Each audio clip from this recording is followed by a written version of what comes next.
Aujourd'hui, on va faire une vidéo sur le trouble borderline. Je vous avais demandé il y a quelques jours sur Insta de me lister les thématiques liées au trouble borderline que vous voudriez que j'aborde parce que, en fait, sur cette chaîne, j'ai parlé du trouble borderline puisque c'est un trouble que j'ai, mais j'en ai pas beaucoup parlé en soi. Je crois avoir fait qu'une vidéo là-dessus. D'ailleurs, elle s'appelle Je suis borderline et je vous la mettrai en barre d'infos. Il y a plein de thématiques liées au trouble borderline qui s'entremêlent, qui se croisent et qui rendent ce trouble très complexe et compliqué à vivre. Et je pourrais en parler pendant 8 heures, mais je ne vais pas faire une vidéo de 8 heures. Donc je m'étais dit qu'on pourrait faire une série de vidéos sur toutes ces thématiques-là qui m'importent personnellement et qui, je sais, vous touchent aussi. Et voilà, comme ça on peut échanger là-dessus. Du coup, aujourd'hui, j'aimerais parler de l'autodestruction. D'ores et déjà, petit disclaimer, cette vidéo va contenir des thématiques qui peuvent être triggering. Aussi, YouTube n'aime pas certains mots qu'on pourrait potentiellement aborder aujourd'hui. Donc, le mot écrit à l'écran juste ici, on va l'appeler petit suisse. Et ce mot-là, on va l'appeler self. Voilà, self, ça veut dire ça. C'est parti, on va parler de l'autodestruction dans le trouble borderline. Déjà, on va faire un rappel de ce qu'est le trouble borderline. Je vais tout simplement vous lire une définition. D'ailleurs, toutes les sources que j'ai utilisées pour faire cette vidéo seront en barre d'infos également. Le trouble borderline est un trouble mental caractérisé par des schémas constants d'instabilité dans les relations, l'image de soi, les humeurs, le comportement et l'hypersensibilité à la possibilité du rejet et de l'abandon. Bon, vu comme ça paraît très flou. Et je pense que les gens ne se rendent pas compte de la proportion que peuvent prendre la peur phobique de l'abandon et du rejet que vivent les personnes borderline. Parce qu'en fait, le rejet et l'abandon, ça fait plaisir à personne. Mais nous, c'est pas que ça nous fait plaisir, c'est que ça peut nous conduire au petit suisse en une fraction de seconde en fait. Et ça rend la vie très instable, du coup, les humeurs très instables aussi. Et c'est compliqué de vivre tout simplement, d'avoir des relations, que ce soit amicales, amoureuses, familiales, une vie de famille, une vie de travail, une vie sociale tout court, quand on a ce trouble-là. Puisque cette vidéo porte sur l'autodestruction, qui est un symptôme, on va dire, du trouble borderline, on va vraiment se focus sur ça aujourd'hui. Cette vidéo est sponsorisée par Evenco. Comme vous le savez, Evenco, c'est ma marque favorite de culottes menstruelles et une de mes marques favorites à avoir en sponsor sur cette chaîne. Je vous en parle assez souvent et pour cause, c'est une marque qui est vraiment juste exceptionnelle et qui m'a changé la vie dans les protections hygiéniques. Je sais pas quel team vous étiez vous à l'époque, mais moi j'étais de la team serviettes hygiéniques. Les serviettes, ça allait parce que voilà, j'étais habituée et tout, sauf qu'en fait, en testant les culottes Evenco, je me suis rendu compte qu'en fait, les serviettes hygiéniques, c'était pourri. Déjà, les serviettes hygiéniques, surtout quand on arrive au printemps-été comme là, ça gratte, ça démange, ça glisse. Tu as clairement des fuites de sang, des fuites d'odeur, ça m'est arrivé, mais un nombre incalculable de fois quand j'étais au collège, quand j'étais au lycée. J'étais obligée de me lever la nuit pour changer ma serviette hygiénique parce qu'en fait, moi, je suis hypochondriaque. Voilà, donc j'avais tellement peur d'avoir le syndrome du choc toxique que je me levais la nuit, je mettais des alarmes la nuit quand j'avais mes règles pour enlever ma serviette à toutes les bonnes heures et tout, mais un carnage. Du coup, j'ai testé il y a de ça, je sais pas, 2 ans peut-être, les culottes Evenco. C'est quoi une culotte menstruelle? C'est tout simplement une protection hygiénique en elle-même. Elle va totalement remplacer les tampons, les serviettes, peu importe. Parce que la culotte, en fait, elle comporte toute une partie qui va de l'avant de la culotte jusque tout à l'arrière, qui va en fait absorber le sang. Cette culotte, elle est en coton bio certifié Ecotex, donc c'est vraiment de la très bonne qualité pour votre peau, mais aussi pour la planète. D'ailleurs, sur le site de Evenco, il y a différentes culottes adaptées pour différents flux. L'avantage de ces culottes, c'est aussi qu'il n'y a pas de fuite d'odeur ni de sang en fait. Et ça pendant 12 heures. Dernier avantage, et pas des moindres, c'est beaucoup plus économique et écologique. Pourquoi? Tout simplement parce que c'est réutilisable. Ça, vous le foutez en machine à laver et on n'en parle plus, la culotte elle est lavée et vous pouvez l'utiliser pour le prochain mois de règles. Alors que les serviettes hygiéniques et les tampons, tu es obligé d'en racheter constamment, toutes les semaines, tous les mois, pendant des années, donc ça fait très cher et c'est extrêmement polluant. Donc pour ceux qui voudraient tester les culottes Evenco ou bien qui ont déjà des culottes mais qui veulent en avoir pour rajouter à leur stock, eh bien sachez qu'en ce moment il y a moins 60% sur tout le site et avec mon code péculaire vous aurez moins 30% de réduction cumulable avec les moins 60% de réduction. Ça fait donc 90% de réduction, je sais pas si vous vous rendez compte mais c'est énorme. Je vous mets le lien en barre d'infos et on retourne à la vidéo. Merci encore à Evenco d'avoir sponsorisé la vidéo. L'autodestruction, c'est un des symptômes les plus difficiles à comprendre pour les gens autour qui n'ont pas le trouble borderline parce qu'ils peuvent se dire mais pourquoi tu fais des folies comme ça? Pourquoi tu pètes un câble? Je vais vous montrer pas à pas tout le cheminement de pensée qu'on a quand on est borderline et qui nous conduit à s'autodétruire tout simplement. Déjà l'autodestruction elle passe par quoi? et bah, elle passe par les troubles alimentaires. Personnellement, j'ai vécu des TCA et j'en ai toujours, voilà, parce que je pense que j'en aurai toute ma vie. J'ai déclaré mes TCA quand j'étais toute petite. J'ai fait de l'anorexie pendant très longtemps. Comme autre symptôme d'autodestruction, il y a aussi la prise de substances. Très souvent, les borderline ont des problèmes d'addiction. Alors, pas que aux substances, ça peut aussi être au fait de se faire du mal, donc le self. Personnellement, je n'ai pas eu vraiment d'abus de substances dans ma vie. Genre, j'ai pas pris de drogue vraiment dans ma vie, et ça, je pense que c'est lié au fait que je suis hémétophobe, donc j'ai très peur de tout ce qui pourrait me faire vomir. Et dans mon cerveau, les drogues, ça en fait partie. Après, il y a une période où je buvais régulièrement et où j'avais une relation à l'alcool qui était assez bizarre. Genre, quand j'étais en dépression, en 2018, j'avais une bouteille de vodka sous mon lit et des fois, les matins, je me réveillais et j'en buvais. J'ai déjà fumé des substances illicites, voilà, des plantes, on va dire, mais je n'en suis jamais devenue addict. C'est juste en soirée, j'ai déjà fumé et tout, mais ça ne me fait rien, ça ne me fait pas d'effet. Est-ce que d'autres gens sont comme moi? Je ne ressens aucun effet au fait de fumer quoi que ce soit d'ailleurs. Même les cigarettes, je ne ressens pas d'addiction. Comme autre symptôme d'autodestruction, il y a également les pratiques sexuelles à risque. Ça peut être le fait de ne pas se protéger, d'avoir beaucoup de rapports sexuels avec des personnes qu'on ne connaît pas. Alors il n'y a rien d'autodestructeur en soi si vous êtes ok là-dessus, etc. Mais c'est plutôt quand ça va être fait de façon à cope avec quelque chose, que vous n'avez pas envie de le faire mais que vous le faites quand même parce que vous vous hypersexualisez énormément. Je suis passée par une période où j'ai eu ce truc-là en fait quand j'étais en dépression. Il y a eu une période où j'étais dans mon bain et je me suis dit, je pense que je vais commencer à me prostituer. Bon, déjà c'était parce qu'on avait des énormes galères financières dans ma famille et je savais pas comment les aider à part vendre mon corps, ce que je n'ai pas fait. Et personne de ma famille ne m'a donné cette idée-là, hein, je vous rassure. C'est juste de moi à moi-même, je me suis dit, je ne vaux déjà rien, pourquoi ne pas faire ça puisque c'est tout ce que j'ai à offrir au monde. Et pas pour dire que les personnes, les travailleurs du sexe, on va dire ça comme ça, ne valent rien, absolument pas. Encore une fois, si vous le faites en toute conscience de choses, en toute, par volonté de le faire, par je ne sais quoi, enfin voilà, juste ça vous fait kiffer, c'est votre dos et c'est bien, tu vois, enfin vous faites ce que vous voulez. Mais c'est vrai que moi, pour le coup, c'était vraiment pas du tout dans cette démarche-là. C'était une démarche qui était beaucoup plus malsaine et en fait dans le fait de m'auto-détruire tout simplement. Du coup, c'était toute une période où je m'hypersexualisais de façon assez malsaine, où j'avais envie qu'il m'arrive des choses liées au sexe non consenti. Alors quand je vous dis que j'avais envie que ça m'arrive, c'est-à-dire qu'en fait, des fois je me baladais dans la rue, je fréquentais certains endroits et je me disais, là j'espère que je vais me faire V-word parce que je le mérite. Pas parce que j'en avais envie, tu vois, logiquement j'avais pas envie de subir ça du tout. Pour moi, c'était tout ce que je méritais. En fait, je sais pas comment dire, c'est très bizarre, mais je cherchais un peu cette adrénaline-là. Et le fait de me mettre en danger parce que je le méritais, parce que je sais pas. Mais je sais que c'est parce que j'ai vécu des V-words, des agressions sexuelles, voilà. Dans mon enfance, dans mon adolescence, en fait dans toute ma construction, j'en ai vécu. Donc c'est pas cool. Forcément ça a fortement, je pense, conduit au fait que j'ai le trouble borderline. En plus du fait d'avoir un terrain génétique qui est vraiment pas favorable à avoir une santé mentale saine. Tout ça en fait c'est lié au trouble borderline. Et c'est très difficile du coup de décortiquer des fois et de se dire mais qu'est-ce qui vient de ma personnalité, qu'est-ce qui vient de cet événement-là que j'ai vécu, ou est-ce que ça c'est plutôt influencé par ce trouble ou cet événement-là ou cette situation-là. Justement le trouble borderline c'est un mélange de tout ça, ça va mélanger toutes tes expériences traumatiques et les événements que tu as vécu, la façon dont tu les as vécus, ta famille, ton entourage, etc. etc. Pour continuer dans l'explication de tous ces symptômes-là, je vais vous lire un petit fact assez intéressant, un peu déprimant. Les comportements suicides, y compris les TS, sont courantes dans le trouble borderline. Le risque de petit suisse est 40 fois supérieur à celui du reste de la population. C'est quelque chose qui a aussi beaucoup marqué ma vie, ça. Les pensées petit suisse.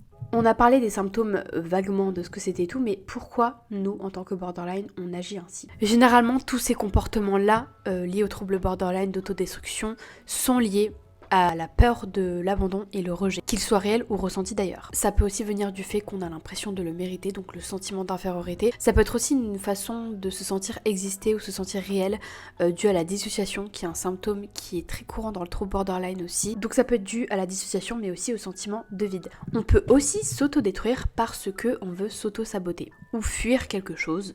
Inconsciemment pour nous, des fois le fait d'auto-saboter quelque chose d'important pour nous, ça va être perçu par les autres comme un besoin de protection. Cette personne-là elle est en difficulté, je vais l'aider parce que sa relation ça se passe mal, parce qu'elle a pas eu son diplôme et tout. Et donc on va obtenir de l'aide, on va obtenir de l'attention, on va obtenir du soutien. Et c'est ce qu'on recherche quand on est borderline, parce que on est phobique de l'abandon, on est phobique du rejet. Et c'est pas forcément conscientisé en mode je vais tout ruiner dans ma vie pour que tout le monde soit autour de moi. Non, de façon incontrôlable, des fois on va venir à faire ce genre de choses.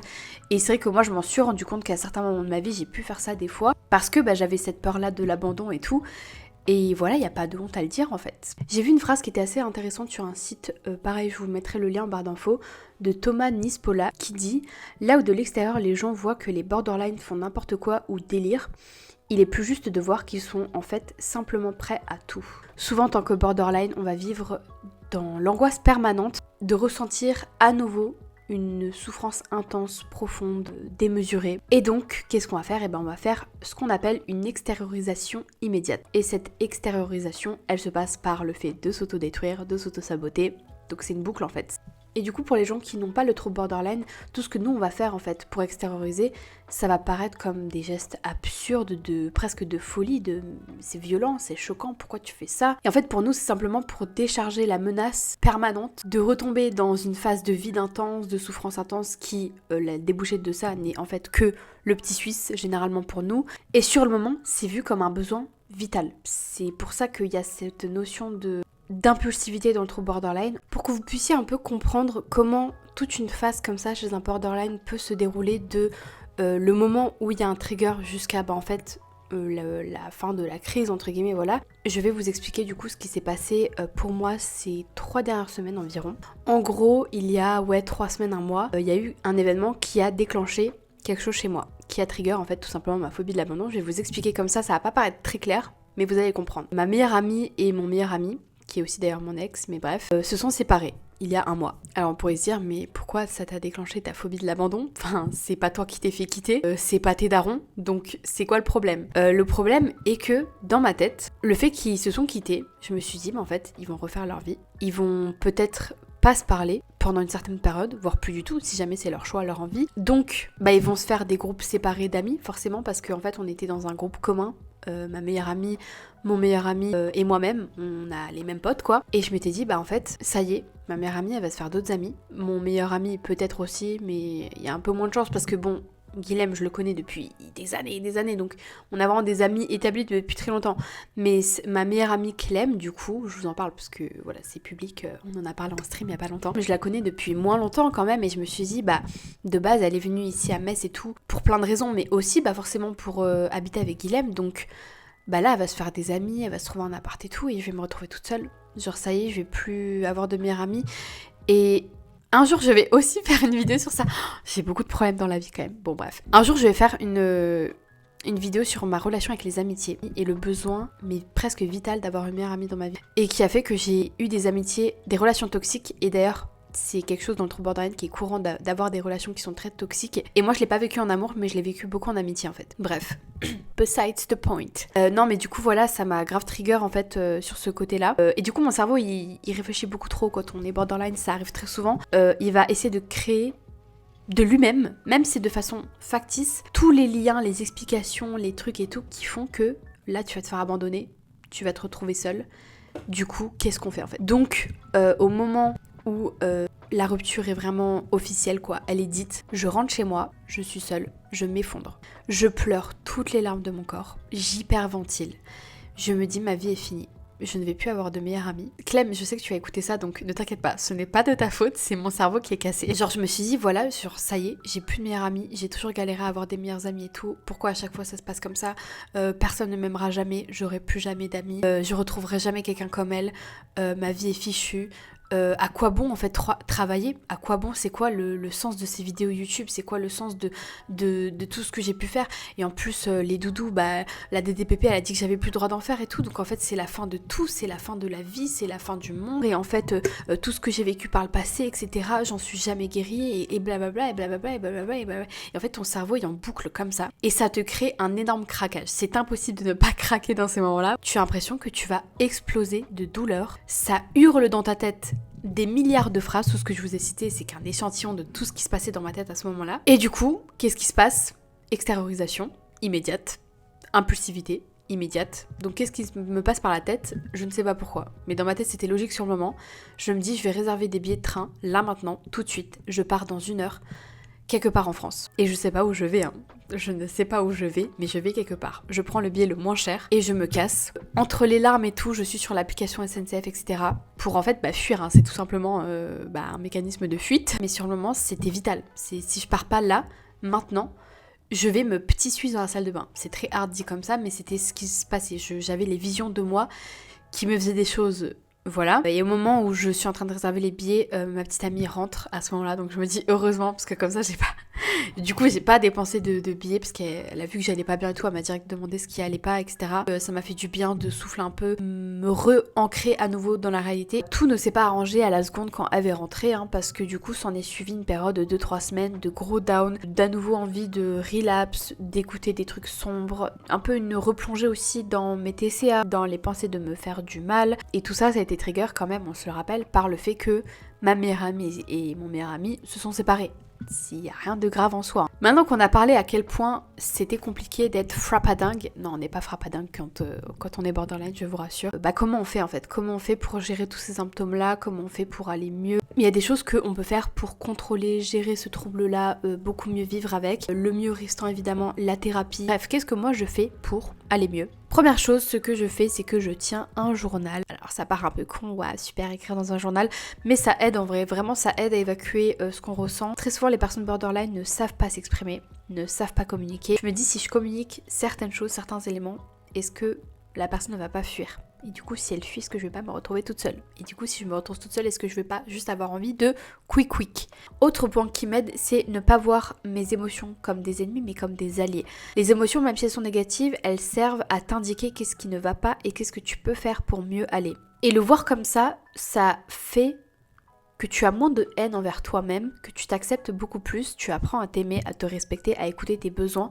Et c'est super important en fait. Ça rejoint un autre point qui est important et qui est même essentiel je pense, outre le trouble borderline, hein, c'est essentiel pour tout le monde, c'est le fait de nourrir un mindset positif. Par exemple, on a toujours tous tendance à parler de soi en disant « Ah non mais je suis trop bête, pourquoi j'ai fait ça? Ah non mais ça j'y arriverai jamais, je suis trop con. » Et en tant que borderline, on a la tendance fâcheuse à s'auto-détruire du coup, mais également par les mots. Et à se rabaisser constamment, à se dire tu mérites rien, t'es qu'une grosse merde, personne ne t'aime, etc., etc.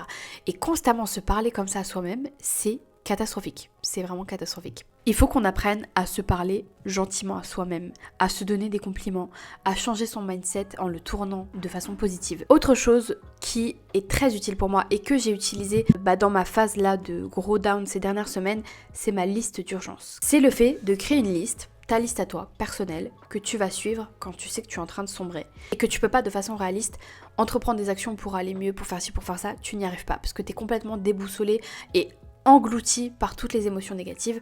Donc qu'est-ce que la seule chose que moi je peux faire, c'est suivre en mode autopilote, en mode robot, une liste que j'ai écrite. Et c'est très utile parce que du coup, même quand j'ai pas la force mentale de savoir qu'est-ce que je suis censée faire pour aller mieux, en fait j'ai pas besoin de réfléchir, je suis cette liste là et ça ira mieux parce que c'est des choses qui me font du bien. Dans ma liste à moi, la première chose c'est prendre un bain chaud et je décris bien parce que je décris tout dans cette liste-là pour avoir à réfléchir à aucun élément. Donc je décris tout ça de façon très précise. Je prends un bain chaud, je prends ma petite lumière de ma table basse pour que la lumière soit tamisée. J'allume les bougies au bord de ma baignoire, qui sont toujours installées au bord de ma baignoire au cas où. Je mets un peu de savon dans mon bain pour que ça bulle. Je m'allonge dans le bain et je souffle, je respire. Deuxième point, je joue à Animal Crossing ou bien je lis un livre dans le bain en écoutant de la musique ou en écoutant, en général quand ça va vraiment pas, ça va être plutôt une série parce que la musique, j'entends quand même mes pensées dans ma tête alors qu'une série ou un dessin animé, un film, je vais suivre le dialogue, je vais suivre l'histoire. Ensuite, après 1 heure à être restée dans le bain, je me lave, les cheveux y compris, je me mets sous l'eau pour me sentir purifiée par toute l'eau comme ça là. Je me lave les cheveux, je me lave le corps, je fais ma skincare. Je ne réfléchis pas. J'agis juste, je ne pense pas, je ne me stoppe pas pour aller sur mon téléphone ou quoi que ce soit parce que sinon ça va me faire dissocier et tout. Juste, je prends les éléments un par un. Je prends ma serviette, je me sèche, je prends ma brosse à dents, je prends mon dentifrice, je me brosse les dents, etc., etc., etc. En mode autopilote. Je prends un thé ou un snack, ou je me fais même un repas, un truc à manger. Si j'ai faim, peu importe, ça va me faire me sentir mieux. J'ai besoin d'énergie, j'ai besoin de force. tout en écoutant toujours une vidéo YouTube ou une série, film, voilà. Quand ça va pas dans ces moments-là aussi, je vais pas juste scroller indéfiniment sur YouTube pour savoir quelle vidéo regarder, quoi que ce soit. Non, j'ai une playlist que j'ai déjà prévue à l'avance pour ces moments-là, où c'est que des vidéos dans lesquelles je me sens bien, safe, etc. Des vidéos que je connais par cœur maintenant. Autre étape, ça va être de contacter une tierce personne pour parler, pour me changer d'idée, mais même pas forcément pour me confier sur ce qui vient de passer, mais juste pour que cette personne puisse me distraire. Généralement, ça va être mon père ou ma soeur. Ensuite, si jamais j'ai la force, que j'ai vraiment la déterre, à ce moment-là, je me bouge le cul pour sortir dehors et faire une balade dehors. Des fois, ça va juste être aller dans un centre commercial ou faire du shopping ou peu importe, parce que j'adore le shopping et voir des trucs à acheter, des trucs à sentir, aller au Sephora et tout machin, moi j'aime bien, tu vois. Ça me distrait, encore une fois. Si jamais je n'ai pas la foi de sortir, dans ce cas-là, je vais faire une autre activité, si possible une activité manuelle, parce que ça m'occupe l'esprit, d'occuper mes mains. Et toutes ces choses-là, sans même m'en rendre compte, parce que je les ai faites, bah maintenant je me sens mieux. Parce qu'en fait, ça fait du bien de prendre soin de soi, faire sa skincare, manger, parler, voir des gens, se balader, etc., etc. Ça compte pas entièrement le vide, hein. C'est le vide des borderline, il est mais stratosphérique. Mais ça aide un peu, ça soulage. Je vous conseille quand même d'avoir ces outils-là à disposition pour vous-même, parce que vous n'aurez pas forcément toujours une option de disponible pour vous sauver la vie. Des fois, la seule personne qui peut vous sauver, c'est vous-même. Donc, je vous invite à faire votre liste d'urgence à vous. N'hésitez pas aussi à marquer votre liste d'urgence en commentaire. Autre chose, c'est d'ailleurs pendant toute cette liste-là d'urgence, mais aussi en général, utiliser des médias positifs au quotidien, surtout si vous savez que ça allait pas. Ce que j'entends par médias positifs, ça va être ne pas regarder des vidéos qui parlent de TCA, de dépression, de trucs comme ça. Moi, c'est ce que je faisais en boucle quand j'étais en dépression, ça n'aide personne. Écouter des musiques tristes, Lil Peep et ci et ça, j'adore Lil Peep, paix à son âme, mais il fait des trucs très déprimants. Donc quand je sais que je ne vais pas bien, je m'interdis d'aller dans les playlists où je sais qu'il y a ce genre de musique, et je vais écouter Ariana Grande, ma reine, voilà, des musiques positives, saines, remplies d'énergie positive, etc. Mais voilà toutes les choses que je fais pour pallier à l'autodestruction dans le trouble borderline. Ça m'a fait du bien d'en parler, donc voilà, il y a ma coloc et meilleure amie qui vient d'arriver en bas de l'immeuble, donc je vais vite aller lui ouvrir. Je vous fais des gros bisous et on se retrouve dans une prochaine vidéo.